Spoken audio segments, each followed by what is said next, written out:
Cheat Code, Support Strategist, written by Clouds, read by Distracted by Books. Chapter 43, Expectations. Ochako felt disgusting. She was nauseous, and it wasn't even from her quirk. No, it was because she was a terrible human being and felt like she was lying to everyone around her. She wasn't trying to. It wasn't like she was working with the villains or anything, but, well, she must have done something to trick All Might into thinking she was actually worthy of being his successor, or he wouldn't have offered her his quirk. The motion of the train should have been calming. Shinso was asleep next to her, slumped down in his seat as they made their way to Gunhead's agency, but Ochako just couldn't stop thinking that he would make a much better holder of One for All than she would. Anyone in her class would have been a better choice because at least they actually had heroic motivations. She had decided to become a hero to make money, for goodness sake. Her reasons for becoming a hero were inherently selfish, and for some reason, she'd been an idiot and thought she'd be able to get away with that. All Might, however, deserved a successor who was actually heroic and not just some poor girl who wanted to be rich. As flattered as she was by the offer, Ochako knew that she didn't deserve to be the symbol of peace, and that was at the crux of why she felt so terrible right now. All Might hadn't been trying to pressure her, she knew that, but he was the number one hero.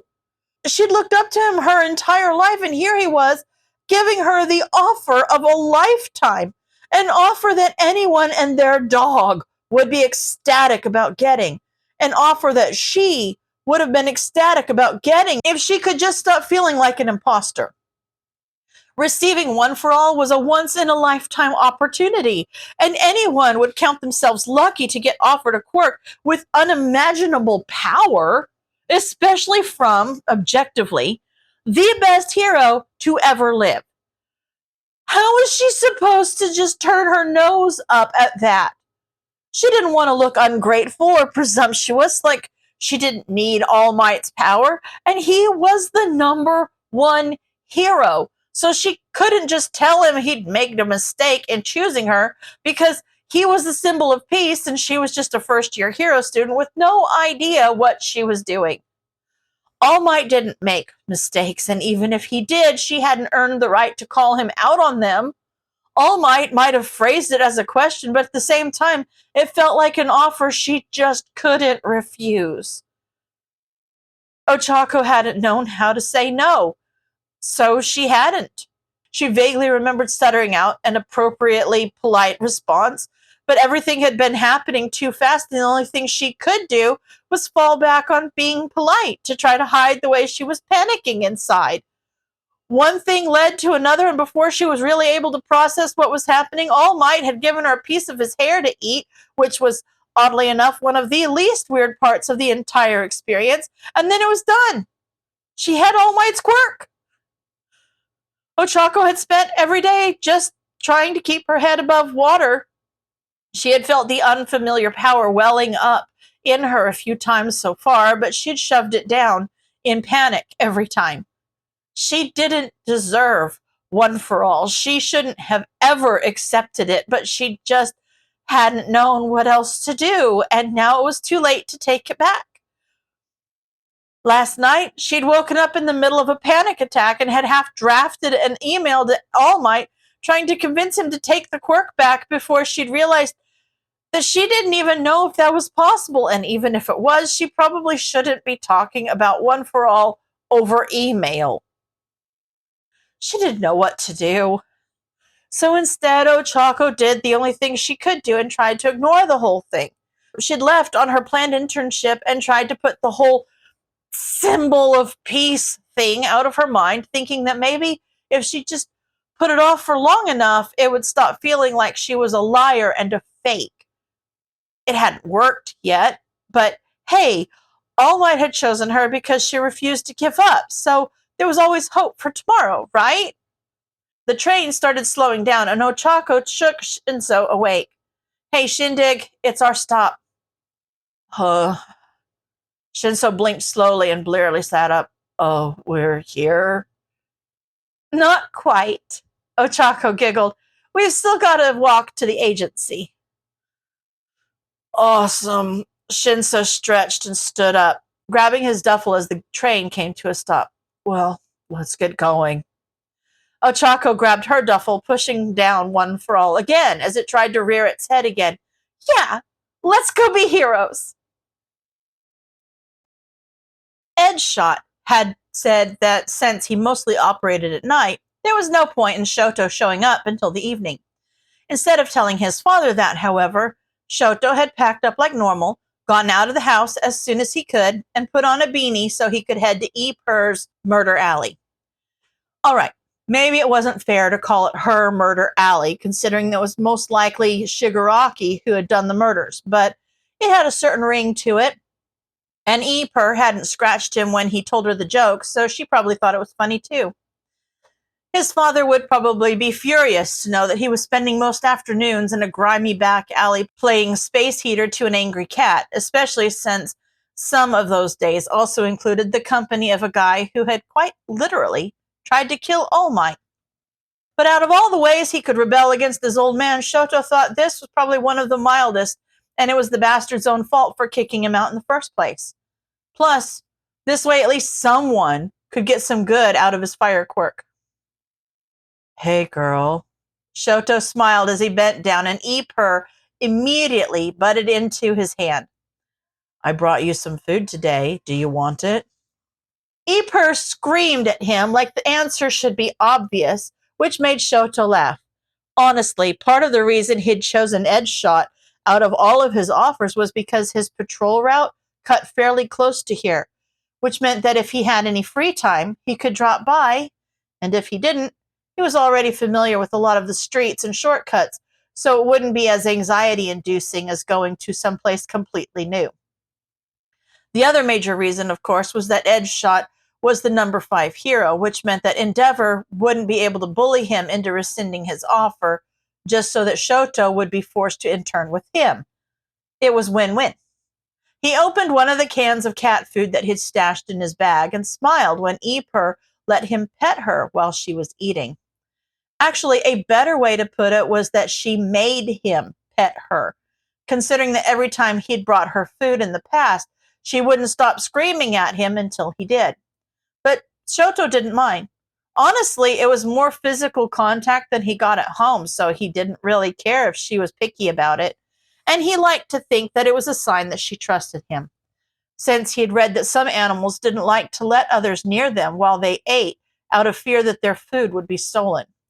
Shoto had probably done way too much frantic Googling about cats since the first time he'd come here, which would have led to a very interesting search history if he hadn't deleted it.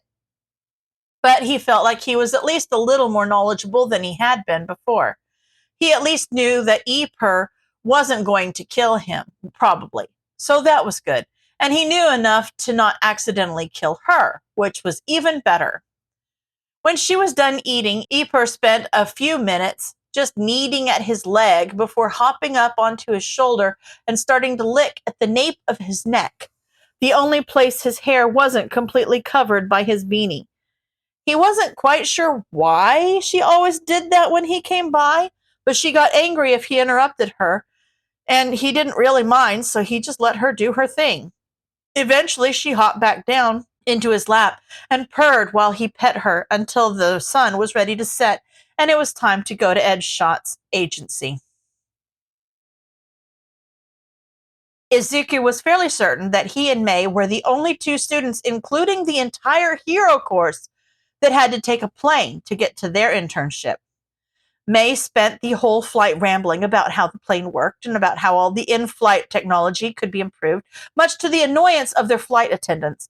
But Izuku just nodded along the whole time, making notes on any interesting quirks he found along the way to keep his brain and his analysis loose. Neither of them knew what to expect from Island, but if Mei's fangirling was any indication, they were about to be put through the ringer, and he wanted to be as prepared as possible. The flight didn't feel long, but the sun was already almost setting by the time they landed.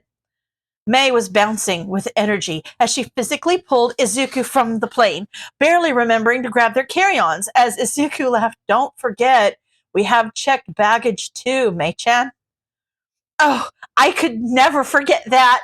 May waved away his concerns. "That's where my babies are. It's a shame there's so many things they won't allow on the plane. I could have been making so many cool babies to show all the big brain inventors this week." "I'm fairly certain that's why they don't allow them," Izuku pointed out. "You do have a habit of blowing things up when you're making babies, Mei-chan." He ignored the weird looks they got as they gathered their luggage, and he couldn't help but feel a sense of pride as he grabbed May's bag off the conveyor belt and only stumbled a little. Sure, May immediately took it from him and hoisted it onto the floor, no problem, but months ago, he wouldn't have been able to lift it at all. He was getting stronger. It was only after they had their bags that Izuku suddenly realized that he didn't know who was picking them up. Mei-chan, did Powerloader say who we were supposed to be looking for?" "Nope." May grinned and pointed to someone standing a little ways down. "But I think the sign is a pretty good replacement, don't you think?" Izuku looked where she was pointing, and he smiled in excitement as he saw Midoriya and Hatsume written out in big block letters. The girl holding the sign was only a few years older than them, but from the way she was holding herself, she definitely knew her way around. May didn't waste any time grabbing Izuku's hand and dragging him toward her. "Come on, Izuku!" May whined. "The sooner we get out of this airport, the sooner we can start making babies." To his surprise, the girl picking them up didn't even blink at May's loud outburst. She just laughed. "Oh, you must be who I'm looking for. Uncle Mike mentioned you two were a bit high energy. Now, which one of you is Hatsume and which is Midoriya?" "I'm Midoriya, and this is Hatsume," Izuku introduced, keeping a tight hold on May's hand to keep her from leaping at their ride, which was a distinct possibility considering how her eyes were zooming in on every piece of potential tech the girl was wearing, from her glasses to her earrings. "Thank you so much for the opportunity to intern here. We're so excited to see everything that Island has to offer." "Are those tracking earrings?" May interrupted. "They've got microchips in them. But do they just track or do they do something else?" And the girl laughed. "They're not trackers. They're actually a prototype I'm working on for civilian support. I'm hoping to have them be an early warning sign for panic attacks, if I can tweak them just right, and maybe even help counteract them. But maybe you'll be able to help with that." May's eyes widened, and Izuku could feel her practically vibrating next to him. "I will take that as a challenge. Come on, Izuku, we're burning daylight." "You work in a lab, May. You don't need natural light." Izuku shook his head as May pulled him along, their ride following along beside them. "And besides, you don't even know where the car is. We didn't even ask our ride her name." "Oh, I'm sorry. I guess I forgot to introduce myself." The girl smiled kindly and skipped ahead so she could stop in front of them, holding her hand out for a handshake. "I'm Melissa Shield. Welcome to Island." End of chapter.